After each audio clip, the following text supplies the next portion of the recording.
कल हमारी बैठक शिक्षा विभाग के अपर मुख्य सचिव पाठक जी आए थे और उनके पदाधिकारी टीम भी आई हुई थी और हम लोगों ने यहाँ पर आयोग में बैठक करके और सर्वसम्मति से ये निर्णय लिया कि सीटेट जुलाई के अभ्यर्थी जो होंगे, अपीयरिंग मतलब जो कैंडिडेट्स होंगे, उनको मौका दिया जाएगा और उनको मौका दिया जाएगा और ये अधिसूचना निर्गत हो गई है और इसीलिए मैं इसकी घोषणा भी कर। कहीं पर भी हमने ये नहीं कहा था कि पात्रता संबंधी परीक्षा के लिए ये लागू होगा।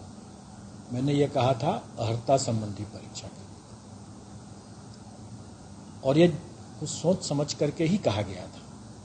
ये नहीं कि मैं पात्रता संबंधी परीक्षा के लिए नहीं ये छूट देना चाहता था। मैं छूट तो मैं सबके लिए देना चाहता हूँ, लेकिन छूट देने का अधिकार जो है वो सरकार का है।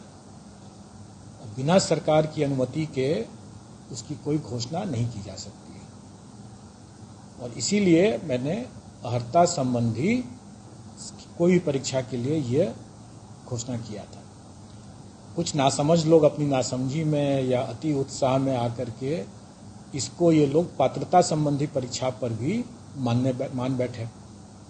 अब उनकी ये नासमझी या अति उत्सुकता को मैं समझ सकता हूँ, लेकिन कठिनाई उससे नहीं है। कठिनाई यह है कि उसके कारण ऐसे अफवाह या ऐसे गलत मतलब उसका समझदारी से गलत समझ करके उसको जो सब लोगों ने एक भ्रामक न्यूज़ दे दिया सबको, तो इससे एक माहौल खराब हुआ। वहाँ भी उसको भी लोग समझ सकते हैं उस सब बातों को, लेकिन उसमें सबसे दुखद बात यह है कि ऐसे नासमझ लोग जो कल को हो सकता है कि राज्यकर्मी भी बन जाएं, अभ्यर्थी होंगे इसके भी, और वो अपमानजनक शब्द ऐसे ऐसे भाषा का प्रयोग करने लगे और मुझे कॉल भी करने लगे कि आपने तो कहा था ऐसा। ऐसे आचरण करने वाले जो नासमझ या अति उत्साही व्यक्ति हैं, अगर ऐसे राज्यकर्मी अगर हो जाएंगे तो क्या राज्यकर्मी के लिए ऐसा आचरण मान्य होगा, स्वीकार्य होगा? नहीं स्वीकार्य होगा। तो ऐसे अगर राज्यकर्मी अगर होते जो इस तरह का आचरण संवैधानिक संस्था के ऊपर, संवैधानिक पदाधिकारियों के ऊपर इस तरह का आरोप, गलत आरोप और अपमानजनक शब्दों का प्रयोग करना, उनसे जवाब सवाल करना गलत समझ करके, अपनी नासमझी में करके ऐसा मिसकंडक्ट जो करते हैं कोई सरकारी कर्मचारी, तो उनको उनकी बर्खास्तगी भी हो सकती है। तो क्या अगर राज्यकर्मी की अगर बर्खास्तगी हो सकती है ऐसे मामलों में, तो क्या अभ्यर्थी के ऊपर कार्रवाई नहीं हो सकती है या नहीं होनी चाहिए? जो इस तरह नासमझी अपनी ओर की एक बात होती है, लेकिन उसके कारण से अपमानजनक शब्दों का प्रयोग करना, उपहास करना, लांछन लगाना मिथ्या, ये उनके चरित्र बतलाता है, जो कि सरकारी कर्मचारी होने के लिए उपयुक्त चरित्र नहीं है ये, और हो सकता है कि इसकी खामियाजा उन लोगों को भुगतना पड़े। जो ऐसे जो नासमझ लोग अपने अति उत्साह में आ करके अनाप शनाप इस तरह की बात किए हैं, ये तो मैंने अपने उस पिछले पीसी के बारे में बताया उसके संदर्भ में कि मैंने अर्हता संबंधी घोषणा किया था, अर्हता संबंधी परीक्षा के लिए, पात्रता संबंधी परीक्षा के लिए नहीं।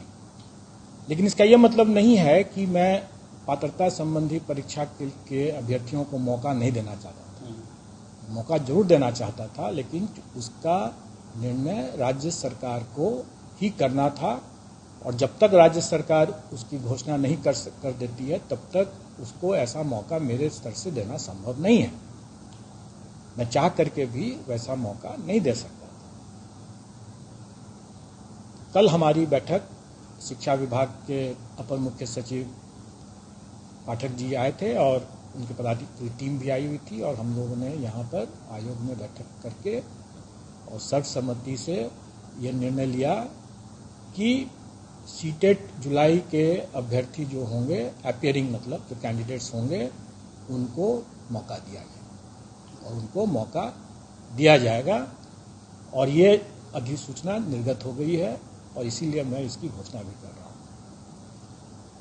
दूसरी बात कि ये परीक्षा जो है ये 20 अगस्त को होने वाली है और हमारी परीक्षा टीआरई की जो परीक्षा है वो पूर्व से घोषित है 19, 20 और 26, 27। तो अब मैं समझ सकता हूं कि अगर सीटेट अभ्यर्थी को अगर मैं अपनी सीटेट की परीक्षा अगर 20 तारीख को देंगे और हमारी परीक्षा भी अगर 20 तारीख को है तो फिर से एक टकराव की स्थिति उत्पन्न होती है। और चूंकि वो सीटेट की परीक्षा राष्ट्रीय स्तर की परीक्षा है, इसलिए मैं अपनी परीक्षा को की तिथि में थोड़ा परिवर्तन करूंगा और ये परिवर्तन करके मैं उसको 4 दिन लगातार कर दूंगा। मतलब कि जो अभी 26, 27 है, 19, 20 और 26, 27 है, तो उसको बदल करके 24, 25, 26, 27 4 दिन लगातार वो परीक्षा हो जाएगा, जिससे कि किसी को कोई कठिनाई नहीं होगी। और जैसा मैंने पहले भी स्पष्ट किया हुआ है, मेरे विज्ञापन में भी निकला हुआ है कि अगर अभ्यर्थियों की संख्या अधिक हो जाएगी तो मैं 2 शिफ्ट में परीक्षा लूँगा, उसकी बाध्यता हो जाएगी।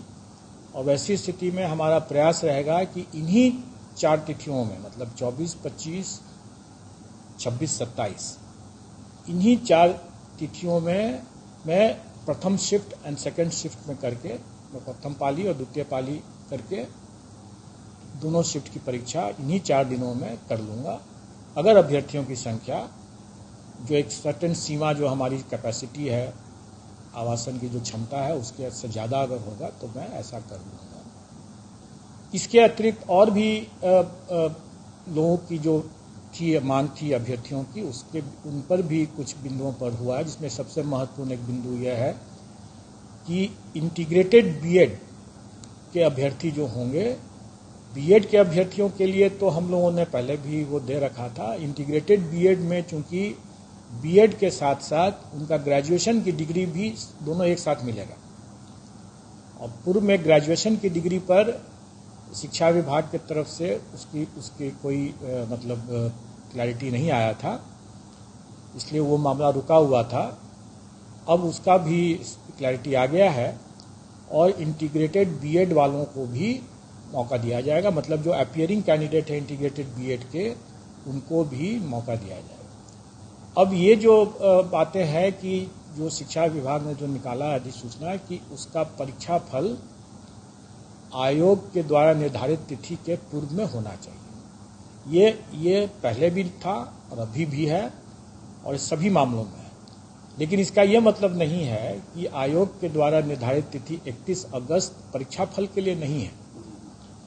31 अगस्त जो है वो आयोग के द्वारा निर्धारित की गई ये तिथि जो है, ये भी शिक्षा विभाग के साथ परामर्श करके ही ये तिथि निकाली गई है, ये परीक्षा देने की, क्योंकि ये अनुमान लगाया जाता है। और जैसा कल हम लोगों ने पूछा भी, सीटेट के भी पदाधिकारी आए थे, उनसे भी पूछा कि आपकी जो परीक्षा 20 अगस्त को होगी तो उसका परीक्षा फल आप कितने समय में दे सकते हैं।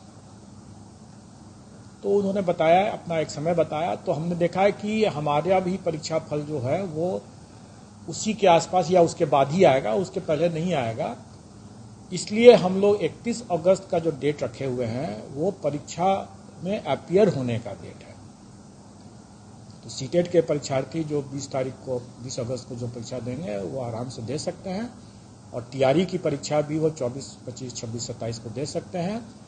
और मुझे उम्मीद है कि उनका परीक्षा फल जो हमारे अपनी परीक्षा फल आने के पहले वो आ चुका रहेगा, इसलिए उनको उस कट ऑफ तिथि से उनको घबराने की ज़रूरत नहीं है, क्योंकि उसका निर्धारण अभी हुआ भी नहीं है। और वो मैं तब करूंगा जब मेरा अपना परीक्षा फल जब तैयार हो जाएगा, तभी हो पाएगा वो। उसके पहले उनका आ जाना चाहिए, हमारे परीक्षा फल के निकलने के पहले उनका आ जाना चाहिए। उसकी तिथि का निर्धारण मैं बाद में करूंगा, लेकिन अभी उससे वो प्रभावित नहीं होंगे और वो आराम से दे सकते हैं।